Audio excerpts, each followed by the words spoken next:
Today I just thought I'd have a quick update on how some of my Chilean guavas are doing. They've been overwintering in my unheated greenhouse. It's been quite cold out here. Nighttime temperatures have dropped down to just below 0 degrees Celsius. So the thing with them is that they are quite hardy. The only thing is they don't like cold winds. And so keeping them in here meant that they were protected from that. And they've really been thriving. So I've got these little ones. I just bought them back in October. This is the tiniest one. It is a mountain Chilean guava, a black one, so really exciting. It was this size. I think it's got a tiny bit of new growth. You can see the lighter growth there. So it's just starting to perk up and wake up again. I've just repotted it. It was in the tiniest pot ever, and I've given it some more soil just to spread its roots out. And the one I bought with it was the one right next to it, not the guys in front of it. So this guy here, he was just a little bit larger already, and he's also put on lots of new growth too. So he's doing really well. This guy is a pink one, Ugni Candeli. So that's exciting.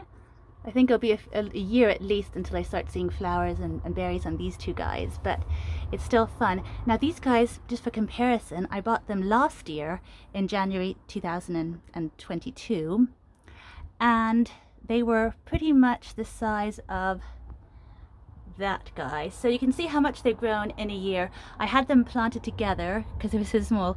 I've just recently separated them so they can grow into their own pots. They had quite big roots, and I just find that they root really fast.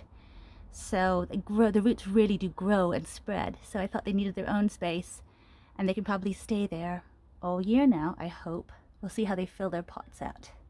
But the really exciting thing I wanted to show you is the cuttings I took last year. These guys, I took them back in October, and I showed them to you as a month later. If you want to see those old videos, I can always put them in the description. And I had taken 10 cuttings, 2 different kinds of Chilean guavas. One was a variegated one, it's a really pretty one here, and the other was a really large one, the largest cultivar you can get, which is Capao is its name.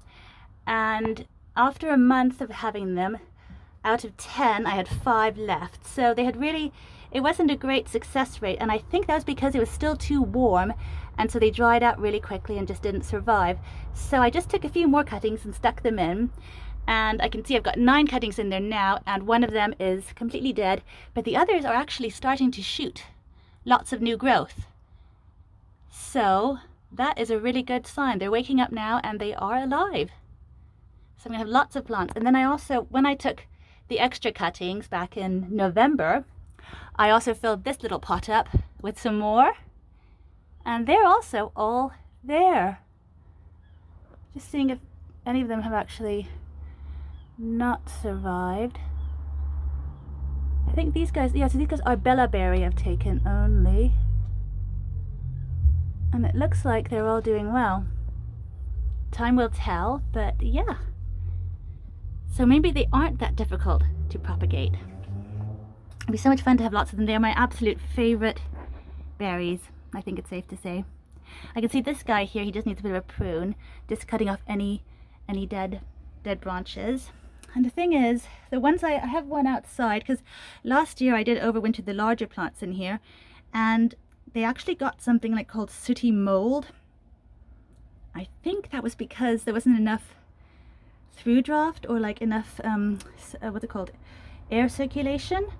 And so I do really open up the windows every morning and make sure that it doesn't get too stuffy in here and create sort of a mold problem, because it's just a small little place, and of course it is very wet when it's cold out here, so it's tricky to keep things alive and happy over winter. But hopefully our spring is on the way, and it does look like things are waking up, so that's such a happy sight. But I thought that'd be fun to show you in case you were interested in seeing how they are, and it does seem like they are really good things to propagate with cuttings. So I look forward to having lots and lots of Chilean guavas at some point.